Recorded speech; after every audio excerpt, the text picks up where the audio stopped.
All right, welcome back to another Down to Drive video. I'm your host Daniel, and welcome to a beautiful sunny Canberra morning. Today I've got Antoni and his amazing Audi TT because it's got the cool modulating wing with us today. But yeah, this thing, at least I've seen it start from box stock, and to what it looks like now, it is, I guess, chalk and cheese. But enough of me, I'm gonna let you talk about your car, mate. Yeah, thanks, Dan. So this thing has been now, the pride and joy for like 3 years. Yeah. Which is this will be the second longest I've ever owned a car since my first car, which was just a Corolla. Fair enough. So it's actually like, I don't know, I definitely don't want to get rid of this one. Yeah. It just performs brilliantly. I love it. But yeah, so with the TT, it's now fully up to stage 3 spec. So I've pretty much done every bolt-on possible without building the engine now. Mm-hmm. And it's at a pretty sweet spot in terms of power level that I'm happy with for now. Yeah. So I don't think I'll be chasing anything further. But yeah, I'm pretty happy with it. Just give it a quick hit up here.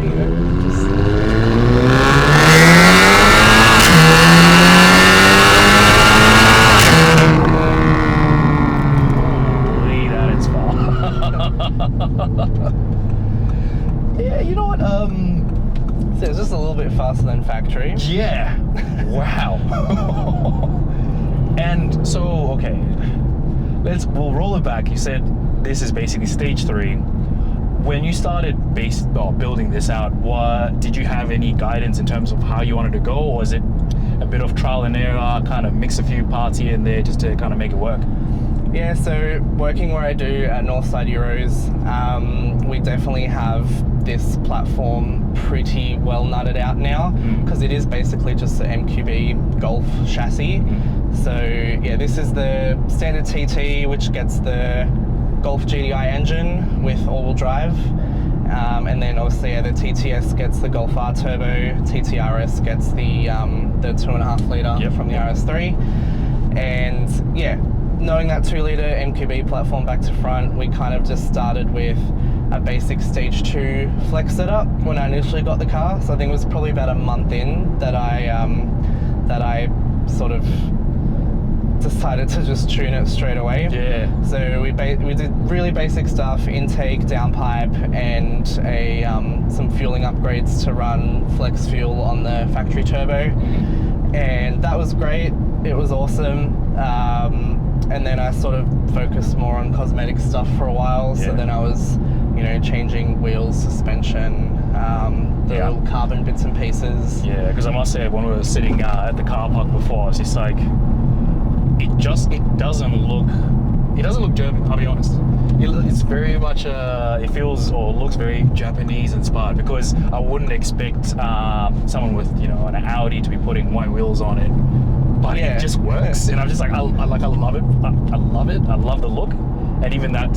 So you've got the what is it? Are they sort of wrapped side mirrors and wing, or what? So that's proper forged carbon on the wing and the mirrors. I had to get them specially ordered from Italy. There was a company that was doing them. It actually involved a lot of back and forth, like sending my mirror caps over, and they did a mold of it. They already had the wing all set up. Yep.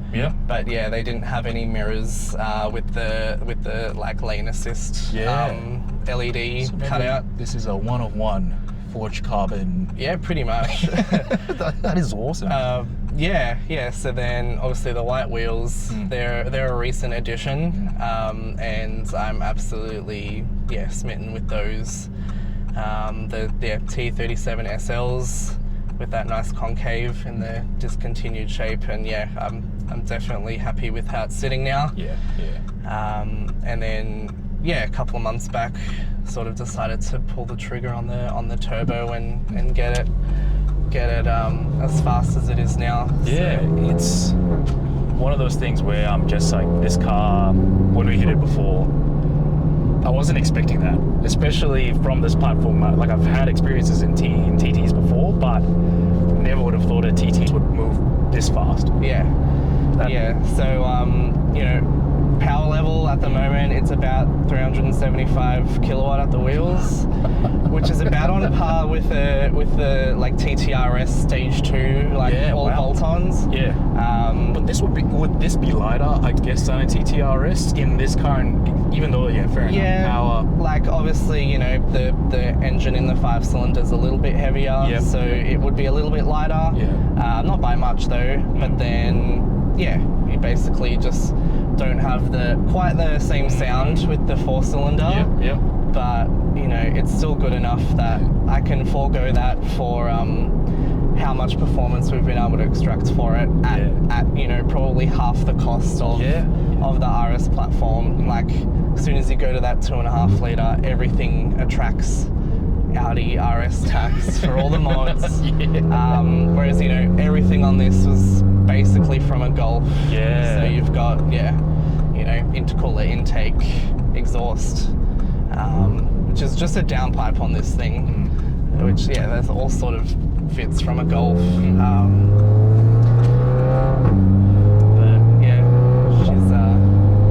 Sounds good. It's pretty cool. Sounds so good though.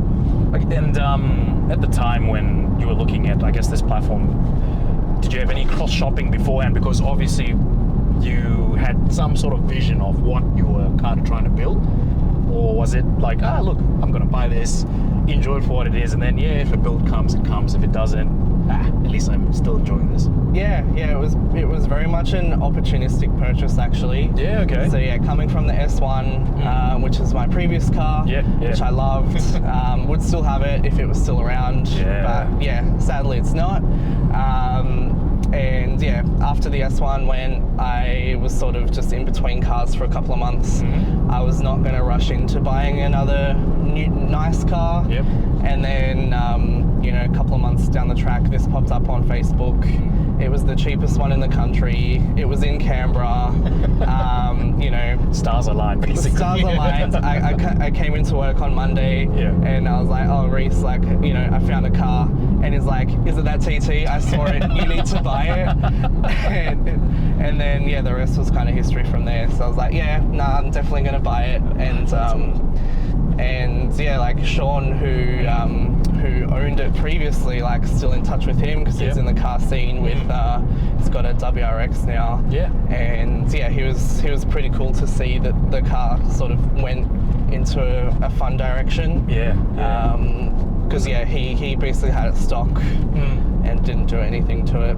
I mean, that's the thing. It's like at times it takes that next person to own it and really bring the best out of it as well. And I personally, I just love the look of this thing, mainly because, again, as I was saying before, it doesn't look like a typical Euro.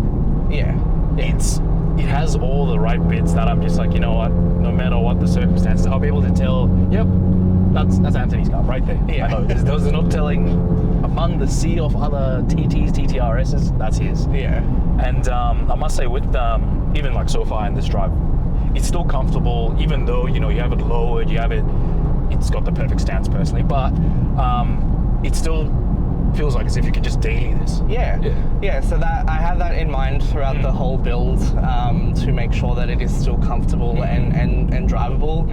So, this car still does like GT driving great. I drive down to Melbourne in it frequently, and while it's not the most comfortable ride, it is still very, very good for how low it's sitting, and the exhaust doesn't drone on the highway, all that kind of stuff. It was kind of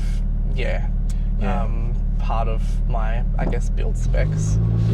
Because it's very easy for people to get lost in, I want my car to be as loud as possible, as fast as possible, but then at the same time they forget you actually have to live with it as well. And you don't want to make the car that you wanted to have as a fun daily to an extent becomes the weekend, and then you have to get the daily for the daily. That's right. It just keeps on, it's never ending. I mean, I do have an actual daily now, But you know, I would still happily drive this every day. It's more just that, you know, a cheap diesel car came up for sale that I'm just doing my commuting in now. But yeah, I'm not scared of driving this thing. You know, I bought it with like high kilometers, and now I've put probably 50,000 Ks on it since I've had it in 3 years. That's awesome. And you know, 50,000 in 3 years. Yeah. Holy. Yeah. So yeah, I bought it with 107, and what, it's literally sitting at 157 now. Yeah, wow, so yeah, there you go. 50,000 Ks exactly. And yeah, I plan to get it to 200 and beyond. That's so awesome. Yeah, because it's one of those things where I find with people tend to be very afraid of like higher kilometer or higher mileage cars. When actually you've proven that, you know, even though it's higher mileage, you're still able to build on the platform and actually have fun and still push good power. Yeah, for sure. And you know, we've got some projects happening at work at the moment where we bought an S3 with over 200,000 Ks on it, and we've just slapped a big turbo on it, and it's, you know, making similar power to this now. And so it does go to show that this platform is just it's so usable, and if you look after the cars, you know, they will keep looking after you. So it's, I must say, well, like I'll be keen to check that out. So Reese, at some point I'm reaching out to you just for that, just because it's always just interesting to see people's perspective on this platform in general, because it's very easy to write it off as, oh yeah, it's just another Golf, it's just another TT. It's just, but actually the capability and the potential to be able to build on this platform, because it is over-engineered coming out of factory anyway. So it's like, well, let's see how close we can get to, you know, to the sun without burning ourselves, I guess. That's it. But yeah, we've seen, you know, in the recent couple of years that people are starting to realize how good the TTs are over a Golf platform, just in terms of the better suspension geometry, the lighter weight from the aluminium chassis, all that kind of stuff. Show you another little party trick that we got coming up here.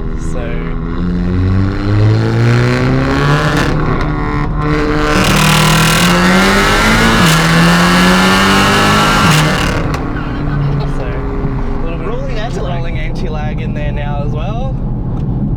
It's all part of the tune. What? So that's the magic at Galano Engineering. Done some pretty wild stuff. So honestly,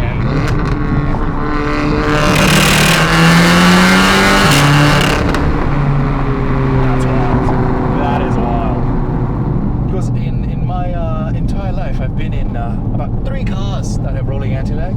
This being the 3rd, and it never ceases to amaze me how whoever thought of rolling anti-lag, thank you. You be president or whoever you are, you just need to be. But it's one of those things where I find it's good that it's offered it within any platform, because it becomes more accessible. And you're saying Galano is the one that basically tuned that into the system in itself.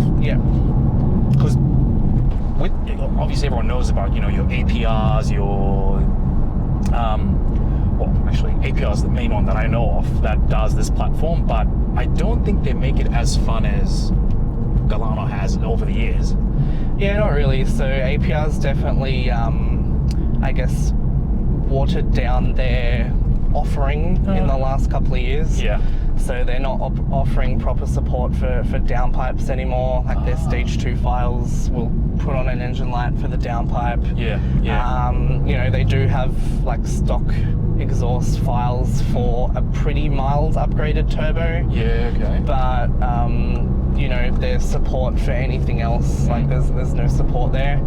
Whereas you know, other brands, like you've got plenty out there, but Galano will, you know, tune basically whatever turbo you want, but he's got specific turbos that work best. And with the new motorsport tuning, he's able to put in the rolling anti-lag. I've got some pretty cool functionality in the dash now of viewing ethanol content, changing maps, launch RPM, all that kind of stuff.